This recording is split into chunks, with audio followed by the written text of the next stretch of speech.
कल्पना कीजिए अगर कोई इंसान अपनी त्वचा बदलकर अपनी पहचान मिटाकर खूबसूरती हासिल करने की कोशिश करे तो क्या वह सच में एक खूबसूरत बनेगा या फिर एक राक्षस। आज मैं आपको सुनाने जा रही हूँ 2025 की सबसे विचलित करने वाली psychic horror film. Hello friends, मैं हिडन मिस्ट्री में आपका स्वागत करती हूँ। कहानी की शुरुआत होती है एक वैज्ञानिक से जो अपने चेहरे पर चूहे की स्किन चिपकाता है और फिर खुद पर एक रहस्यमय दवा का इंजेक्शन लगाता है। शुरुआत में सब कुछ सामान्य लगता है, लेकिन कुछ ही सेकंड बाद उसकी त्वचा तेजी से बढ़ने लगती है। इतनी तेजी से कि वो उसकी नाक और मुंह तक ढक लेती है। वह सांस लेने की कोशिश करता है, लेकिन हवा बंद हो चुकी होती है। घबराहट में वो खुद चाकू से काटने की कोशिश करता है, मगर त्वचा बढ़ती ही जाती है और कुछ ही पलों में उसका पूरा चेहरा बंद हो जाता है। वो जिंदा रहने की हर दम से कोशिश करता है, पर दम घुटने से उसकी मौत हो जाती है। और इसके साथ ही कहानी 10 साल आगे बढ़ जाती है। वैज्ञानिक की बेटी श्योलिंग एक होनहार लड़की जिसने सिंगापुर की यूनिवर्सिटी से फुल स्कॉलरशिप पाई है, लेकिन उसके चेहरे पे एक जन्म दाग है जिसे देखकर लोग उसका मजाक उड़ाते हैं, बातें करते हैं और उसे करूब कहते हैं। इसलिए शाओलिंग अपने पुराने शहर को छोड़कर सिंगापुर आ जाती है, जहां उसकी मौसी और उसकी कजन एंजेला रहती है। लेकिन नई जगह है, नया माहौल, अलग संस्कृति, शाओलिन को अपनाने में किसी की दिलचस्पी नहीं थी। यहाँ तक कि एंजेला भी उससे नीचा दिखाती है, नीचा दिखाने का कोई मौका नहीं छोड़ती। शाओलिंग सोचती है शायद उसकी शक्ल ही उसकी दुश्मन है। फिर एक दिन उसे एक भिखारी दिखता है जिसकी शक्ल जली हुई होती है। वो उससे थोड़ी देर बैठ के बात करती है, उसके बाद चली जाती है। शाओलिंग को यूनिवर्सिटी में एक प्रोफेसर मिलता है जो उसके पिता की तरह स्किन रिजनरेशन पर काम कर रहा होता है। जब प्रोफेसर को पता चलता है कि शाओलिंग के पिता भी इसी प्रयोग पर काम कर रहे थे, तो वह उसे लैब में रिसर्च करने की परमिशन दे देता है, लेकिन एक शर्त पर कि हर चीज़ उसकी निगरानी में होगी। शाओलिंग दिन रात मेहनत करती है, अपने पिता के पुराने नोट्स पढ़ती है, दवाइयों को मिलाती है, प्रयोग करती है, लेकिन हर बार असफल हो जाती है। धीरे धीरे प्रोफेसर को उस पर से भरोसा उठता जाता है और वह उसकी जगह नई स्टूडेंट ईवा को रख लेता है। नाराज शाओलिंग घर लौटती है और रास्ते में उसे एक विचार आता है, जानवरों की नहीं, पौधों की त्वचा क्यों नहीं, क्योंकि पौधों की सेल्फ हीलिंग पावर जानवरों में कई गुना ज़्यादा होती है। रात में वह चुपके से बोटानिकल गार्डन में घुसती है और वहाँ से मिलता है उसे एक रहस्यमय फूल। यह फूल जितना खूबसूरत दिखता है उतनी ही गंध घिनौनी होती है, जैसे कि अंदरूनी सड़न की प्रतीक हो। शाओलिंग उस फूल से एक हिस्सा काटती है, लैब में जाकर नई दवा तैयार करती है और इस बार प्रयोग सफल हो जाता है।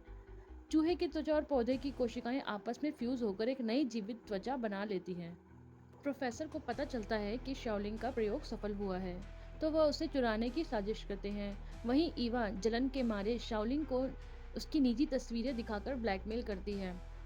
ईवा शार्लिन को एक जगह लेकर जाती है और उसे बहुत बुरा भला बोलती है और उसका मजाक उड़ाती है। शाओलिंग दुखी होकर जब घर लौटती है तो उसकी कज़न एलिस ने उसके पिता के पूजा की जगह तोड़-फोड़ दी होती है और उससे गुस्से में बात करके कहती है कि अपने देश वापस लौट जाओ।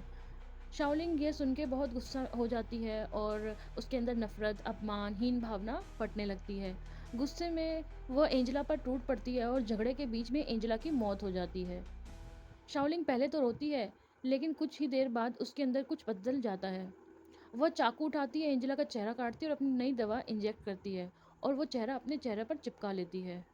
कुछ ही सेकंड में नया चेहरा मिलने लगता है और शीशे में खुद को देखती है। अब वही है जो उसने चाहा था। अब वह सुंदर दिख रही है। अब वो एंजेला की बॉडी को अपने बेड के नीचे छुपा देती है। अब वो एंजेला की पहचान लेकर जीने लगती है। वो कॉलेज जाती है, सबको बेवकूफ़ बनाती है, यहाँ तक कि एंजेला का बॉयफ्रेंड भी उसे पहचान नहीं पाता। लेकिन धीरे धीरे उसका चेहरा सड़ने लगता है, नई स्किन गलने लगती है। फिर एक दिन जब वो माइक के साथ डेट पर होती है, उसकी स्किन सड़ के गिर जाती है और गिर जाने ये देखकर माइक घबरा जाता है और वह खाई से नीचे गिर जाता है। वो फटाफट घर भागती है, वो दोबारा दवाई इंजेक्ट करती है और एक शिकार की तलाश में निकलती है। नया शिकार है उसका ईवा।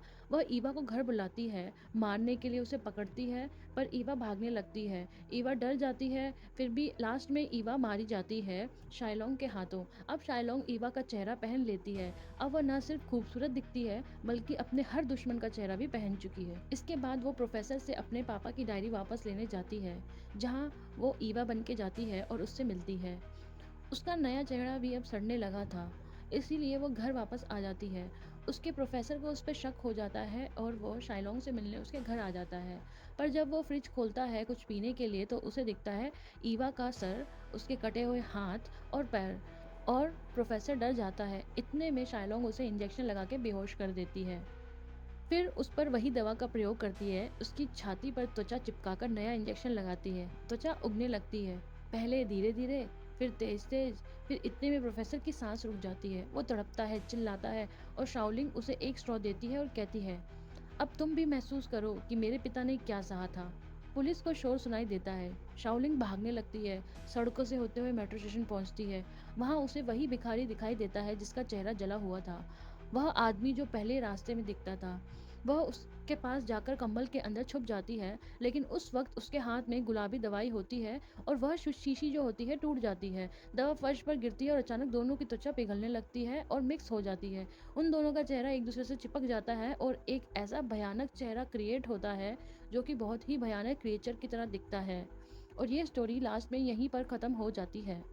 यह एक सिंबॉलिक स्टोरी थी जो दिखाती है कि सौंदर्य की चाहत, स्वीकृतता की भूख और अतीत का दर्द कैसे किसी इंसान को दानव बना देता है।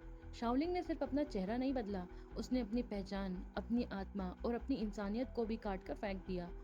और फिल्म का आखिरी दृश्य यह बताता है कि जब इंसान खुद को मिटाकर परफेक्ट बनने की कोशिश करता है, तो अंत में ना इंसान बचता है और ना ही खूबसूरती। तो दोस्तों, आपने इस स्टोरी से क्या सीखा? अगर आपको ये स्टोरी पसंद आई तो please like and subscribe this channel, so in future आपको और भी ऐसी अच्छी और बढ़िया वीडियोस मिलती रहे। Thank you.